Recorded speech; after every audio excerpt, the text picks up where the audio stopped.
if he's been going days without texting you, and you're the one still sitting there checking that phone like it owes you an answer. Sister, listen to me very carefully, because what I'm about to tell you is going to change the way you look at that man, that phone, and that mirror for the rest of your life. You've been ignored. You've been left on red. You've been replaced in real time by a woman he swore didn't exist. You've been kept close enough to hope and far enough to hurt. And by the time I'm done talking to you tonight, you are going to understand exactly why and exactly what to do about it. But before I tell you what to do, you need to understand what's really happening in his mind. Because once you see it, you'll never look at this situation the same way again. Now let me start where you actually are. Not where the internet says you should be. Not where your girlfriends told you to be. Where you actually are right now, tonight, in that bed, in that chair, at that kitchen table, with that phone face down beside you, because you already flipped it over 3 times, hoping the screen would light up. I know about the phone. I know how it sits there. I know how you swore to yourself at 9:14 that you weren't going to look at it again. And by 9:19, you had already unlocked it, scrolled to his name, and stared at the last message he sent you like a woman trying to read a language she used to speak fluently. I know about the read receipts. That little word underneath your message, read 2047 p.m. And it's 11:23 p.m. now. And that word has been sitting there like a wound. Because you know what read means? Read means he saw you. Read means he had the message in his hand, in his eyes, in his mind. Read means he made a choice, and that choice was to not choose you. Not today. Not right now. Maybe not ever. I know about the rehearsals. The little speeches you practice in the shower, in the car, in the mirror. What you'd say if he called. What you'd say if he showed up. How cool you'd sound, how unbothered, how grown. And then you get the notification, not from him, from somebody else, and your chest drops like an elevator with a broken cable. And you hate yourself for that drop. You hate yourself for still being movable by him. You hate yourself because a grown woman with a job, with children maybe, with a whole life, is still being ruled by a man who won't even send a 2-word text. I want you to hear me. You are not weak. You are not stupid. You are not too much, and you are not too little. You are a woman who loved a man who did not know how to receive her. And there is a difference between being unloved and being unrecognized. And most women never learn it. He didn't stop wanting you. He stopped valuing you, and those are not the same thing. Let me tell you something. I've been on this earth long enough to sit with more crying women than I can count. I've sat across the kitchen table from my own nieces, my own cousins, women in my church, women in my life. And the story doesn't change. The names change. The faces change. The city changes. But the story is the same. He was around, he was affectionate, he was texting good morning and good night, he was calling you queen, calling you baby, calling you his. And then one day, without warning, without a fight, without a reason, the temperature dropped. The texts got shorter, the calls got fewer, the plans got vague. And when you finally asked, he said the words every woman in the world has heard, I've just been busy. Busy. Busy is the word men use when they don't want to say the truth. Busy is the polite version of, I've decided you're not the priority anymore, but I'm not brave enough to release you, and I'm not honest enough to tell you. Busy is a man keeping his options open while your options close around you like a door with no handle on the inside. And he is the part that cuts the deepest. He's still around. He didn't leave. That's the confusing part. If he had left, you could grieve. If he had left, you could bury it. But he didn't leave. He hovers. He likes a picture every 11 days. He shows up in your notifications at 11:47 on a Tuesday night with a, hey stranger, or a, you crossed my mind. He sends the smoke signal just when you are about to forget his name. And then he disappears again like a ghost who owns the deed to your peace. Sister, that is not love. That is not confusion. That is not he doesn't know what he wants. That is a man who has decided you are the backup, the option, the standby, the maybe.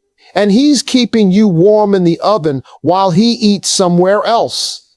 And I say that not to hurt you, but because you've been lied to gently for too long. And the truth is the only thing that's ever going to set you free. But before I show you what's actually happening in his mind, I need you to sit with something. I need you to feel this one thing, because if you skip over the feeling, you'll skip over the healing. And I'm not raising women tonight who skip. I'm raising women tonight who face, you have not been crazy. You have not been dramatic. You have not been dramatic. You have not been too emotional. Every instinct in your body has been correct. When you felt the shift, there was a shift. When you felt the distance, there was distance. When you felt the other woman, sister, there was another woman or another version of him you didn't have access to. Your gut has not been lying to you. The people around you have been lying to you. He has been lying to you. But your spirit has been telling you the truth from day one. And tonight we start listening to her again.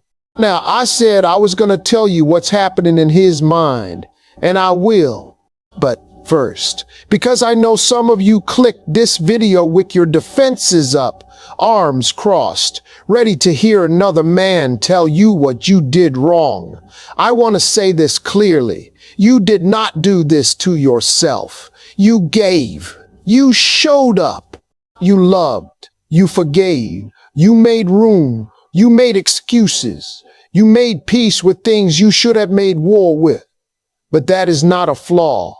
That is the residue of a woman who was raised to love hard in a world that trained men to love soft. That is not weakness. That is a messed capacity, meeting a man with no container to hold it. And what I'm going to teach you tonight is not how to become smaller. It's how to build the container yourself and stop pouring your ocean into a paper cup. But here's what happens next. And I need you to sit up for this part, because this is where women's lives change. I'm about to walk you inside the mind of the man who won't choose you, not to defend him, not to excuse him, but to expose him. Because once you see the machinery, sister, you can never be fooled by the magic trick again. So don't move. Now listen to me carefully. What I'm about to explain to you is not theory. This is not a book I read. This is not something I watched on television. This is 30, 40 years watching men, my friends, my brothers, my cousins, my uncles, the men in the barbershop, the men in the pulpit, the men in the pulpit, the men in the prison, the men in the pew. I've seen this 1,000 times. And a man, when you understand him, is not complicated. A man is simple. He is not simple like he's stupid. He is simple like water. Water goes where the resistance is lowest. And most women, out of love, have removed all the resistance. Here's the first thing you need to understand. A man does not value what he did not have to work for. Write that down somewhere. A man does not value what he did not have to work for. He values what cost him. He values what stretched him. He values what he almost lost. That is not romantic. That is not the way it should be. But that is the way it is, and I am not here to sell you fairy tales. I am here to hand you the map. When you made yourself available every time he called, he learned that access to you was free. When you answered every text within 4 minutes, he learned that your attention was cheap. When you rearranged your schedule for his last-minute let's link up, he learned that your time had no ceiling.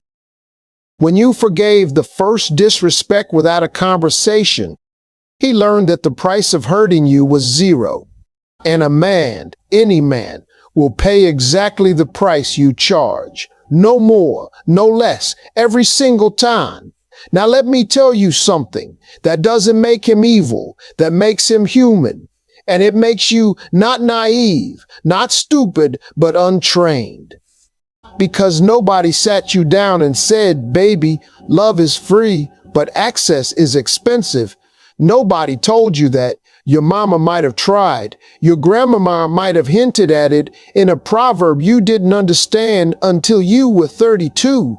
But nobody put it in your hands like a weapon. And tonight I am. Here's the second thing. A man's attraction is triggered by feeling, but a man's commitment is triggered by fear of loss. Attraction and commitment are two different countries with two different languages, and most women speak fluent attraction and don't know one word of commitment. You can make a man feel something with your body, with your beauty, with your laugh, with your kindness, but you will not make him commit with any of those things. He commits when he realizes he is about to lose access to a woman who has become irreplaceable. And a woman becomes irreplaceable not when she does more, but when she becomes more. Understand? Let me tell you a little parable.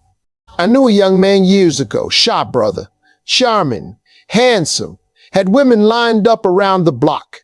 And there was one particular young lady, I call her Sister A, who loved him with everything she had. She cooked, she cleaned, she listened, she waited, she forgave, she stayed. And that boy stepped on her heart like it was a welcome mat for 7 years. 7 years. Then one day she got tired. Not dramatic tired. Not dramatic tired.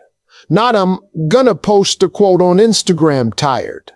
Soul tired. And she got quiet. She stopped calling. She stopped texting. She started going to the gym. She started reading her Bible. She started saving her money. She started laughing with her girlfriends. And she did not do it to get him back. She did it to get herself back. Do you hear the difference? 3 months and 3 months, sister, not 3 years. That same young man is at her door, flowers in his hand, tears in his eyes, talking about, I don't know what happened to me. I don't know what I was doing. I need you. And you know what she said? She said, I know, but I don't need you anymore. Period. Now, I'm not telling you that story, so you'll go get flowers. I'm telling you that story so you'll understand the mechanism. He didn't come back because she cooked better. He didn't come back because she got prettier. He came back because she got prettier. He came back because he could no longer control the silence. Men return to the silence they cannot control. Say it with me if you have to. Men return to the silence they cannot control. When you're calling him, he controls you. When you're texting him, he controls you. When you're texting him, he controls you. When you're posting subliminals on your story, hoping he'll see them, he controls you. But when you go silent, real silence, not fake pause, not I'm gonna wait 2 days silence, but the deep silence of a woman who has genuinely turned her face away from you, he cannot control that. And what a man cannot control, a man begins to fear. And what a man begins to fear, a man begins to want. And what a man begins to want, a man begins to chase. That is the sequence: silence, fear, want, chase. In that order, every single time. Now here's the third thing, and this is where I have to be gentle but honest with you. He knows exactly what he's doing. I know some of y'all don't want to hear that. Some of y'all want to believe he's confused. He's not confused. He's comfortable. Confusion is when a man doesn't know how you feel. Comfort is when he knows exactly how you feel, and he's built a whole life on the certainty of it. He knows you're not going anywhere. That's the problem. And a man who knows you're not going anywhere will never choose you. Because he doesn't have to.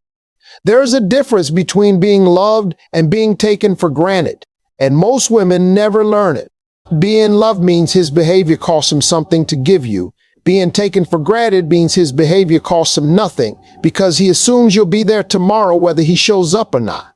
And here's what nobody's telling you. A man does not choose a woman he assumes. A man chooses a woman he might lose. Assumption kills selection every time. Now watch this. Watch this closely. When a man keeps you close but never chooses you, he's not doing it because you're not enough. He's doing it because you're too available for him to have to decide. Choice is triggered by scarcity. If the option is always on the table, no man in his right mind will hurry to pick it up. Would you? Would anybody? If your favorite coffee shop said this cup is here whenever you want it, forever, no expiration, no line, no cost, would you rush there tomorrow morning, or would you sleep in and stroll in on Thursday and forget about it by Saturday? That's not evil. That's economics. And your heart, sister, has been operating on charity when it should have been operating on scarcity. Let me tell you something else, and this is the part that hurts, so brace yourself. Some of you have been in situations for 2, 3, 5, 10 years waiting for a man to come around. And I want you to hear me. He is around. This is him coming around. This, the crumbs, the vague texts, the maybe later, the we'll see. This is the offer. This is not the appetizer. This is the meal. He has already told you who he is. You just keep asking him for a different answer. And a woman who keeps asking the same man the same question hoping for a different answer, sister, that's not love. That's a hostage situation with better lighting. I've seen it 1,000 times. I've seen a woman spend her 20s waiting on a man to grow up. I've seen a woman spend her 30s waiting on a man to commit. I've seen a woman spend her 40s waiting on a man to come home. And I've seen that same woman at 50 in the mirror, wondering where her life went. And I don't tell you that to scare you. I tell you that to wake you. Because the clock in your chest is real. The years you spend proving yourself to a man who already knows what he's not going to do. Those years don't come back. God gave you time as a gift, not a tool for negotiation. Now here's where the pattern comes in. Because I said I was going to show you his mind and your pattern, and I don't skip. Your pattern, beautiful, is not that you love too hard. Your pattern is that you love without an exit. You love with no door behind you. You love like your survival depends on his selection. And when a woman loves like that, she stops being a woman and starts being a hostage of her own hope. Hope is a beautiful thing when it's aimed at God. Hope becomes a prison when it's aimed at a man who already told you no with his behavior. You keep hoping the version of him you met in month 1 is going to come back. Sister, that version is dead. That version was a performance. That version was the audition. What you're seeing now is the actor with his makeup off, on the couch, in his real skin. This is him. And you keep going to the theater looking for the character. He's not there. He was never there. And the sooner you accept that, the sooner the real man, whoever he ends up being, can walk through the door of your life. And if any of this is landing on you right now, if you feel like I've been reading your text messages, watching your nights, sitting in the corner of your bedroom, do me one favor. Just one. Tap that subscribe button. Because I make these videos for the sister who's ready to remember who she is. Not for the woman who wants to be lied to prettier. For the woman who wants the truth, even when it stings. Because she knows the truth is the only thing strong enough to carry her home. Now, I told you I was going to show you what to do, and I will. But before I hand you the tools, I need to hand you the mirror. Because there is a shift, a mindset shift, that has to happen inside of you before any move you make on the outside will work. If you try to do the actions without the shift, he will smell the desperation on you like cologne. He will feel that you're performing distance instead of embodying it. And a performance he can wait out. Embodiment he cannot. So before we get to the rules, and I've got the rules for you, don't worry, they're coming. We've got to fix the woman first, because a broken woman with a strategy is still a broken woman. And what I'm about to tell you next is the part that changes women's lives. So don't move. Now pay attention, because this is where it changes. You were never the problem. Say it with me. You were never the problem. But your availability was. Your availability was the leak. Your softness was the gift. But softness without boundaries is just a puddle. And no man, no real man will build a home on a puddle. He'll drink from it, he'll wade to it, he'll wash his hands in it, but he will not build on it. He builds on solid ground. And your job, sister, is not to become harder. Your job is to become higher ground. There is a difference between a soft woman and an easy woman, and most women never learn it. A soft woman is warm, kind, gracious, nurturing. An easy woman is accessible without accountability. She has no rules. She has no ceiling. She has no cost. A soft woman still says no. A soft woman still walks away. A soft woman still holds her peace hostage until you honor it. Softness without standard is not femininity. It's just self-abandonment with lipstick on it. And I'm not raising self-abandonment tonight. I'm raising sovereignty. You are not desperate. You are hungry for what you were made for. There is a difference. Desperation grabs. Hunger discerns. Desperation says, give me anything. Hunger says, give me what I was designed for, or give me nothing. A desperate woman will take a text at midnight and call it love. A hungry woman will look at that same text and say, this is not the meal, this is a sample. And I do not fill up on samples. Now here's the reframe I need you to internalize. And I want you to close your eyes for a second if you can. He didn't lose interest. He lost access to a woman who forgot her value. And that woman, the one who forgot, she has to die. Not you. Not your softness. Not your love. Not your capacity. Just the version of you who begged. The version of you who chased. The version of you who apologized for existing at full volume. She has to be buried. And the woman who rises out of that grave, she is the woman he now fears losing.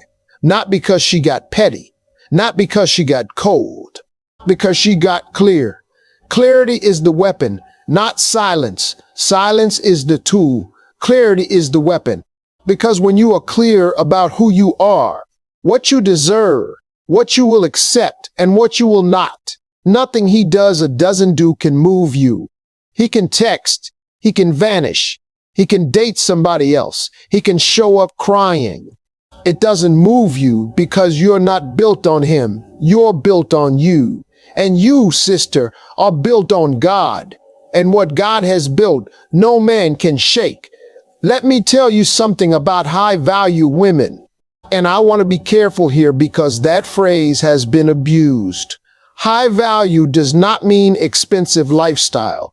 High value does not mean designer bag. High value does not mean six-figure income. High value means she has raised the cost of her presence and she has raised the standard of her peace. That's it. Her value is measured in what she will not tolerate, not in what she can afford. You can be a high-value woman on a bus. You can be a high-value woman in a studio apartment. You can be a high-value woman with 3 children and a tired back. Value is not zip code. Value is discipline. And discipline is the difference between the woman he chases and the woman he uses. Here's what nobody's telling you. Most women were not taught how to be unavailable. We taught you how to cook. We taught you how to clean. We taught you how to smile in family photos. We taught you how to keep the peace. But nobody sat you down and said, baby, unavailability is a spiritual practice. Being unbothered is a discipline.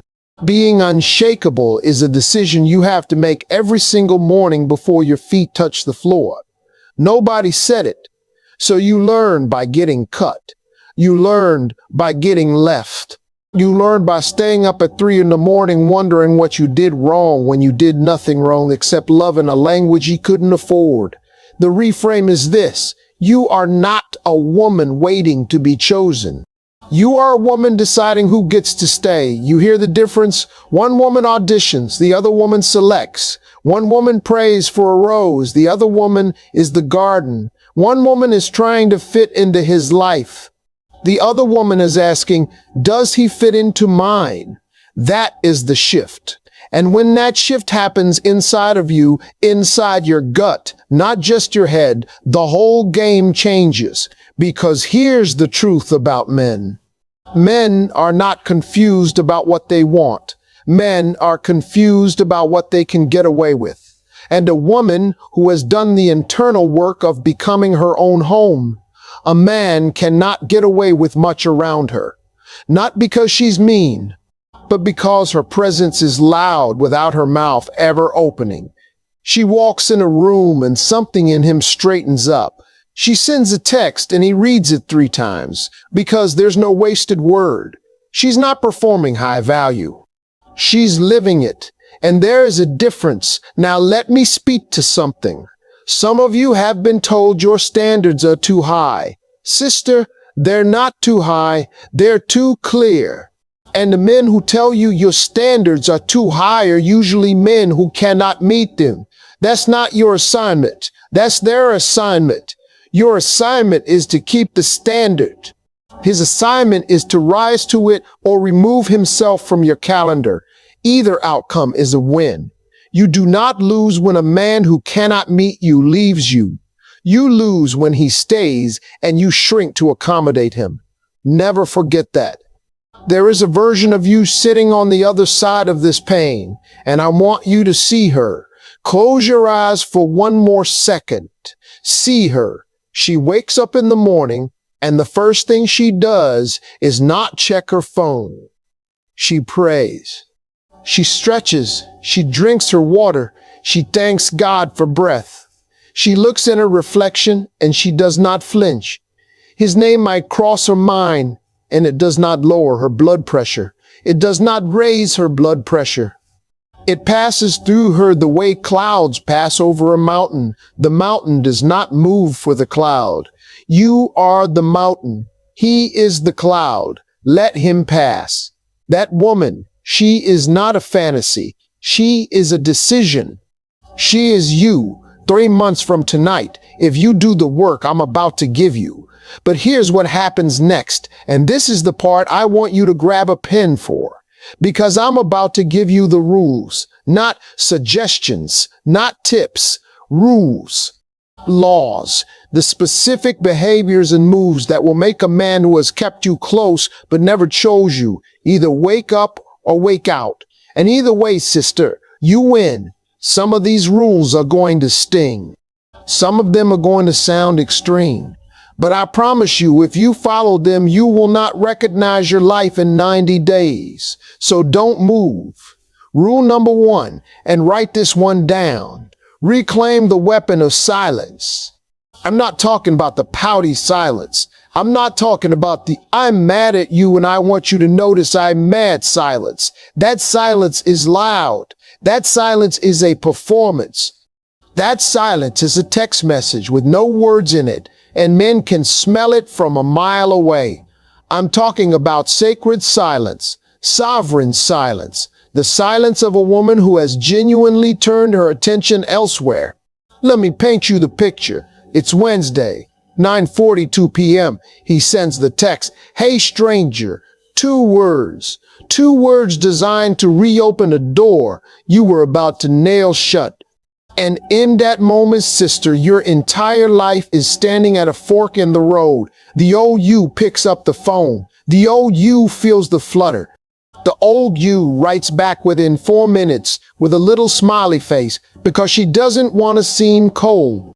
The new you, the woman we're building tonight, the new you, sees the notification, feels the flutter, acknowledges the flutter, and then sets the phone down face down and finishes what she was doing. Maybe she answers in 3 hours, maybe 3 days, maybe not at all, because her response is no longer automatic. Her response is now a decision. That is the weapon. Here's why it works on him. A man's ego is measured by the speed of your reply. When you reply fast, his ego swells and his effort shrinks. When you reply slow, his ego shrinks and his effort swells. It's not a game, it's a mirror. He is reading your response time as a market signal about your value. If you are always in stock, you are cheap. If you are sometimes out of stock, you are rare. And rarity is the only thing that makes a man feel scarcity. And scarcity, sister, is the mother of choice. The exact behavior is this. You do not respond in real time to a man who has not been in real time with you. If he has been giving you dry, delayed, low-effort communication, you match it, not out of pettiness, out of alignment. Your energy simply mirrors what has been offered. If he texts you once a week, you respond once a week, if at all. If he goes 3 days silent, 3 days is the minimum before you even consider a reply.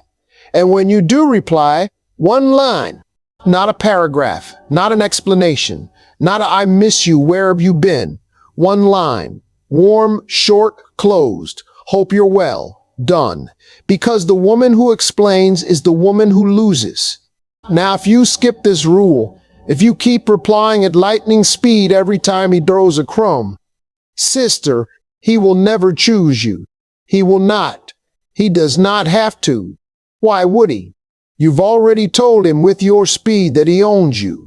Understand? Rule number 2, and this is where most women fail. Cut off the little check-ins. You know the ones. The Instagram likes, the Facebook pokes, the subtle story views, the comment on the throwback picture, the looking at his profile every 11 minutes to see if he changed his display picture. Sister, that is not connection. That is surveillance. And surveillance is the low-key confession of a woman who has not let go. Let me tell you what he does with those check-ins. He sees them. He sees everyone. And every time you view his story, every time you like his post, every time you glance at his page and leave a footprint, you're sending him a signal. And the signal says, I am still here. I am still watching. I am still waiting. And that signal right there is the reason he sleeps peacefully at night. Because he knows he can turn around at any moment and find you exactly where he left you. That is not power. That is proof of loyalty to a man who has not earned it. Here's what you do. You block. Or you mute. Or you unfollow.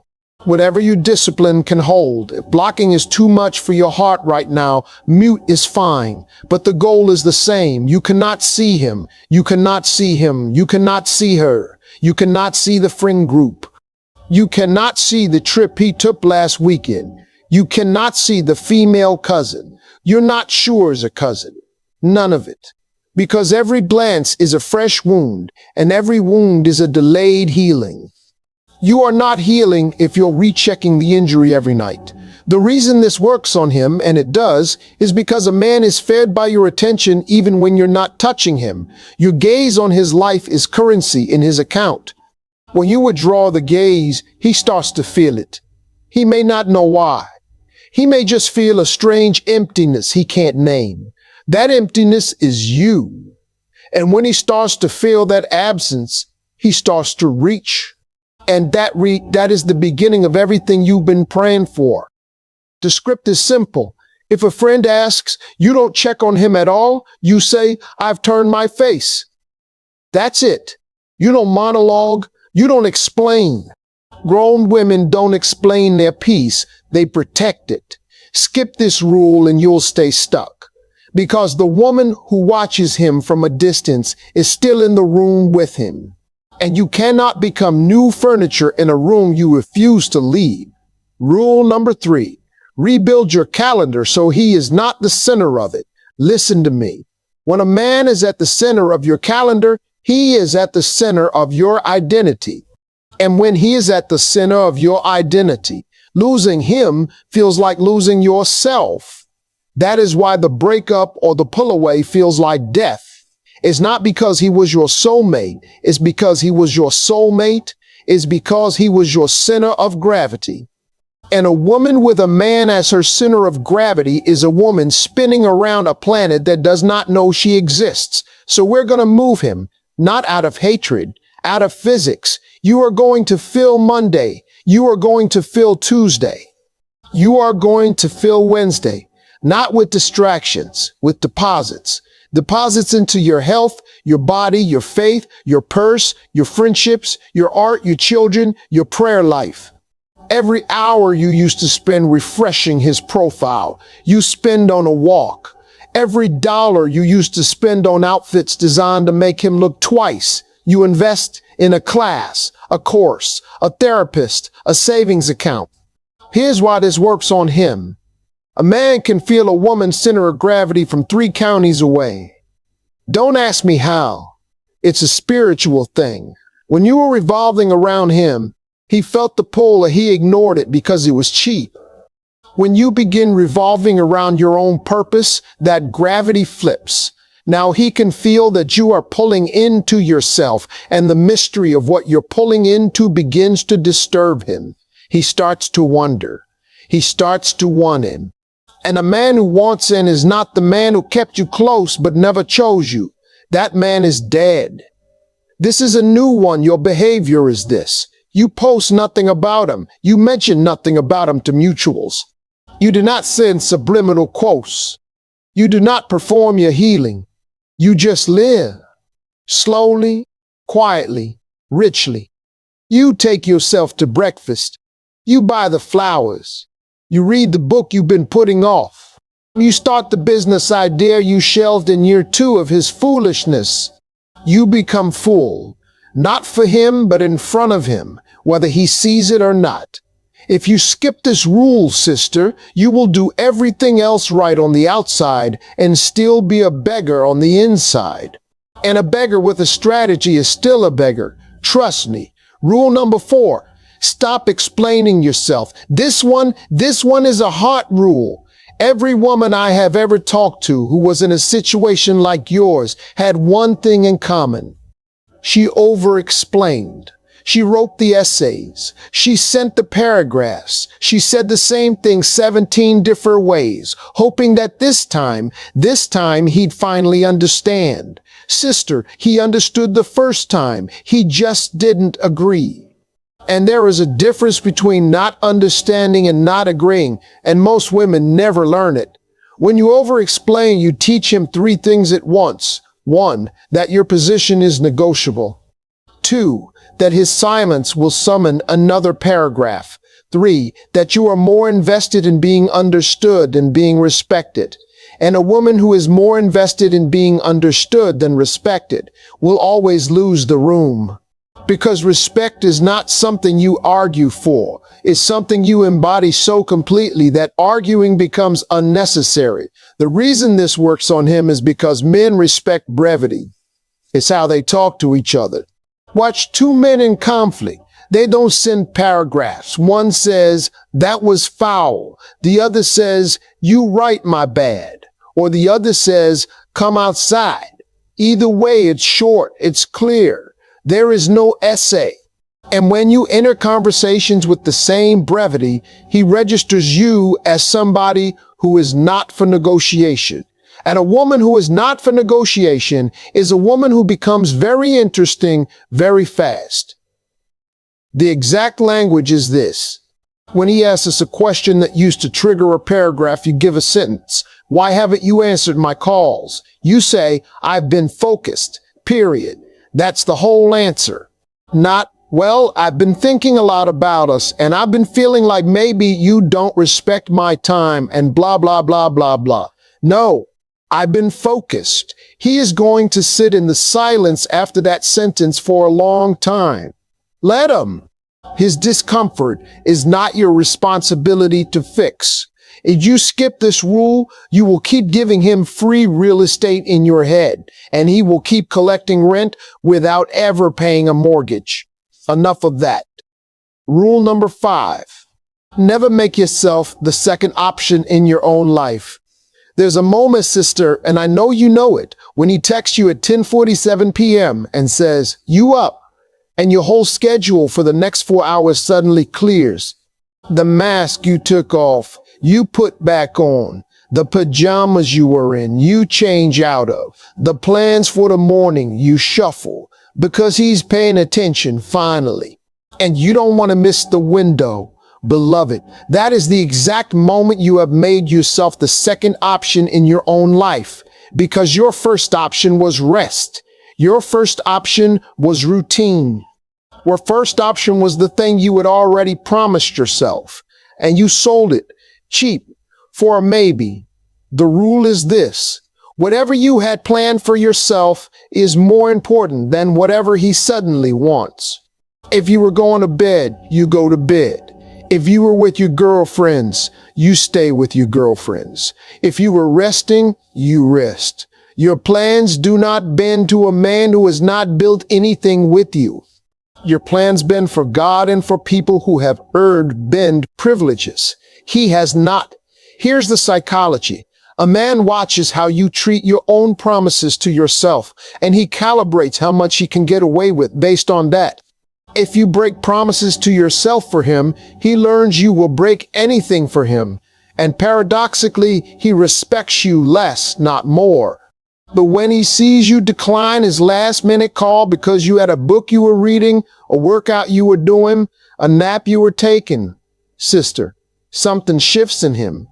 He starts to see you as a woman with an internal world he was not invited into, and a man cannot resist an internal world he was not invited into. It becomes the most fascinating thing on earth. Your exact response: I already have plans. Do not explain what the plans are. Do not apologize. Do not offer a rain check. If he asks what the plans are, you say, something for me. That's the whole answer. Watch how he leans in after that. Skip this rule and you'll spend another 2 years being a very good option for a man who was never planning to make you the choice. Rule number 6. Let your presence be worth more than your words. You have been talking too much. I'm going to say it kindly, but I'm going to say it. You have been talking too much, explaining too much, defending too much, selling yourself too much. Sister, listen to me. A high-value woman does not sell. She is present, she is warm, she is graceful, she is calm, and she does not audition for a chair at a table she already owns. Here's what I want you to do. The next time you're around him, if you're around him at all, I want you to talk half as much as you normally do. Just half. And I want you to listen twice as much. Not because you have nothing to say, but because your silence in a man's presence is more powerful than any speech you could give. A woman who is comfortable in silence signals to a man that she does not need to fill space to be worthy of it. And that woman becomes magnetic. Now, the psychology here is deep. Men are trained by the world to fill silence. They fear it because it exposes them. When a woman is comfortable in silence and he isn't, he begins to talk.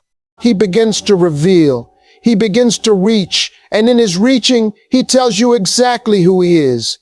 You didn't have to ask. You just had to be still. The behavior is this. When he says something and you feel the urge to respond immediately, count to 3 in your head first. Just 3 seconds. Let his sentence land. Then respond. If you respond at all. Sometimes the most powerful response is a slow nod and a slight smile. Sometimes it's a raised eyebrow. Sometimes it's, that's it. That's it.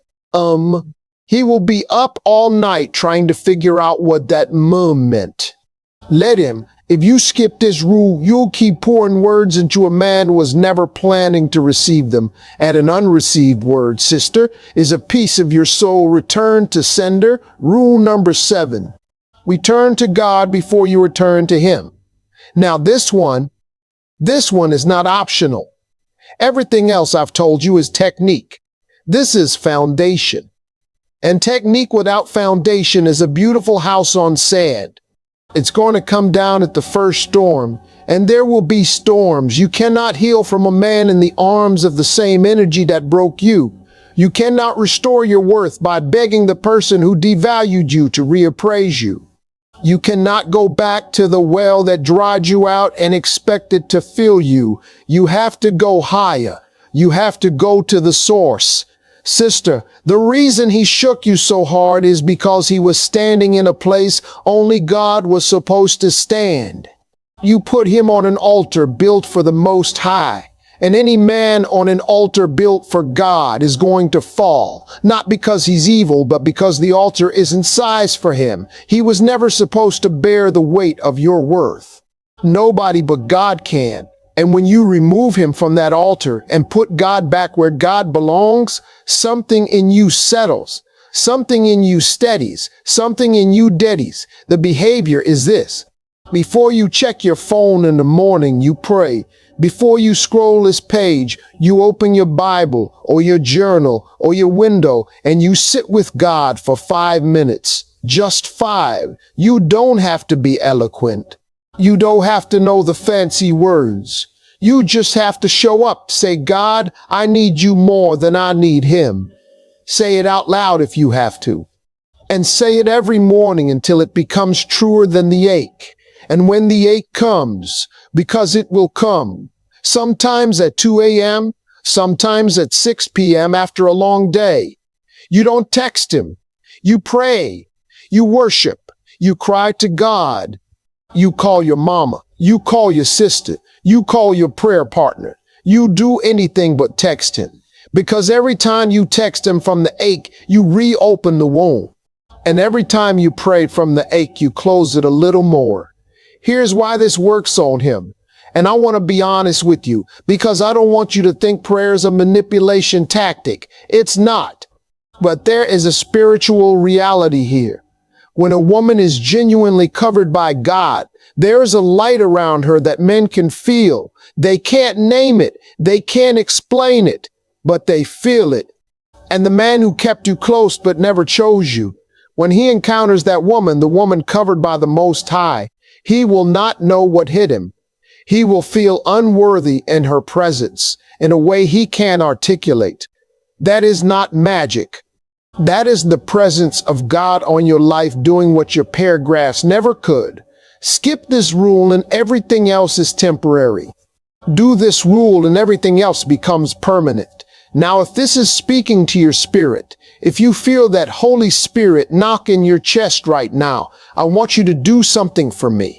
Drop the word healed in the comments so I know you're with me. Just that one word, healed. Because I want to see the sisters who heard this tonight and share this. Share it with the sister you know needs to hear it tonight. The one who's been crying in her car. The one who's been reading her Bible with one eye on her phone. The one who's been telling everyone she's fine when her spirit is on the floor. Send it to her. Because a woman helped is a woman who helps another woman. That's how the chain gets broken. Now let me pull all of this together. Because rules are rules. But the woman these rules are building, she's the whole point. And I want you to see her clearly. Before we close, let me tell you about the woman you are becoming, because I want you to be able to see her. Not imagine her, see her. She wakes up on a Tuesday morning. It's early. The sun hasn't fully risen. Her house is quiet. She doesn't reach for her phone first. She reaches for her Bible or her journal or her hands to fold in prayer. She thanks God for the breath she didn't earn. She thanks him for the peace she used to beg for. She thanks him for the ache that finally taught her the difference between a man and a mission. She gets up, she makes her bed, she drinks her water. She looks in the mirror and, sister, this is the part. She looks at herself and she does not apologize. She does not shrink. She does not audit her face for signs of the years she wasted. She sees a woman who came through fire and did not smell like smoke. She sees a woman who was crushed and did not stay powder. She sees a woman restored. Later that day, she gets a text. It's from him, or it's from a version of him, or it's from a new one. sniffing around, trying to see if the door is open. And she looks at that text, and for the first time in a very long time, she feels nothing. Not anger, not longing, not curiosity. Just a soft, clean nothing. And in that nothing, sister, is your entire freedom. She reads that text and she takes 3 hours to reply. Not because she's playing games, because she's not built around him anymore. She's in a meeting. She's on a walk. She's laughing with her friend. She's making her mother laugh over the phone. She's in the middle of her life. And her life does not pause for a notification. Now here's what's happening on his end. And I want you to see this too, because I know some of you are still curious. He is confused. He sees her online. Because everybody's online, that's the world we live in, but she's not seeing him. She's not liking. She's not commenting. She's not orbiting. And he starts to notice the absence. He starts to feel the vacuum. And into that vacuum comes something he has not felt in a long time. The fear of loss. He will call. He will apologize. He will beg. And even his begging will not have the same effect on her that his silence used to have. Because she has become the woman he cannot control, cannot predict, cannot manipulate. She has become the woman he now fears losing. Whether she takes him back or lets him go, she wins. Because she has already made the return trip inside herself, from powerlessness to sovereignty, and no man's decision can undo what God has restored. Now hear me on this, because this is important. Some of you are hoping he'll come back. And I understand that. I'm not going to shame that. Some of you are hoping he never comes back, and I understand that too. But sister, the point of this work, the point of everything I've told you tonight is not to get him back. The point is to get you back. To restore the woman he encountered in the beginning before your softness turned into fatigue, before your standard bent into survival, before your prayers got aimed at him instead of at God. If he comes back and he cannot meet the new you, let him go a second time. And this time, let him go clean. If he comes back and he can meet the new you, welcome him with clear eyes and a level voice, and let him earn every inch of the woman you have become. And if he never comes back at all, sister, listen to me. That is not a loss. That is a redirection, because what's meant for you cannot miss you, and what missed you was never meant for you. Say it with me. What's meant for me cannot miss me. What's meant for me cannot miss me. What missed me was never meant for me. I need you to hear something, and I'm going to speak to your spirit now. God did not build you to beg for a seat at a table. He already prepared for you. He did not knit you together in your mother's womb. He did not number the hairs on your head. He did not carry you through every dark night of your life just so you could grow up and beg some man to text you back. That is not the story he is writing. That is a footnote you are about to underline. Close that book. Open the real one. You are a daughter of the Most High. You've been chosen from before you had a name. And every man you have chased was competing with a king who already claimed you. Do you hear me? Every man you have chased has been asking to sit in a seat that God already sits in. And no man can hold the weight of that seat. That's why they keep falling out of it. That's why they keep leaving. That's why they keep coming back. They can't take the seat, and they can't quit trying. Because deep down, they know you were royalty, and they don't know how to be around royalty without either bowing or running. Some men will bow, and those are the men who will love you until the wheels fall off. Some men will run, and those are the men who need to run, because they were not built to sit at your table. And your job, your holy sacred job, is not to chase the runners. Your job is to notice who stays, who bows, who builds, who prays over you when you're sleeping, who calls your mama on Mother's Day, who shows up when the check is short and the mood is low. That's the man. Everybody else is a lesson. And lessons, sister, are not marriages. I want you to feel something before I let you go. I want you to close your eyes for a second, and I want you to picture yourself 1 year from tonight. 1 year, not 5, not 10, 1 year. See her sitting somewhere peaceful, maybe on a porch, maybe by a window, maybe at a table in a cafe where nobody knows her name. She has a cup of coffee or a cup of tea or just a glass of water, and she is not waiting for anybody. She is not checking her phone. She is not rehearsing what she'd say if he called. She's just there, in her body, in her breath, in her peace. And if her phone lights up, she looks at it the way she'd look at a bird landing on a branch, with mild interest and no need. She has become unbothered. She has become unavailable. She has become unshakable. And that woman is not a fantasy. She is the destination. And every rule I gave you tonight is a step on the road to her. Now let me close with this. There is a peace waiting for you on the other side of this discipline. There is a peace that does not depend on his behavior. There is a peace that does not fluctuate with his mood. There is a peace that does not check when his last scene was. That peace is God's peace. It's the peace that passes all understanding. It's the peace that guards your heart and your mind. And it's yours. It has always been yours. You just gave it away, one text at a time, one apology at a time, one bent standard at a time. And tonight, sister, you are taking it back. Take it back. Take back your evenings. Take back your mornings. Take back your body. Take back your palate. Take back your calendar. Take back your prayers. Take back your name. Because your name was never, you up, your name was never, hey, stranger. Your name was chosen and called by God, and no man gets to redefine you with the text. You are not what he did to you. You are what God does through you. You are not the woman he left. You are the woman he could not hold. You are not too much. You are exactly right for the right man at the right table in the right season. And that man, that table, that season, they are coming.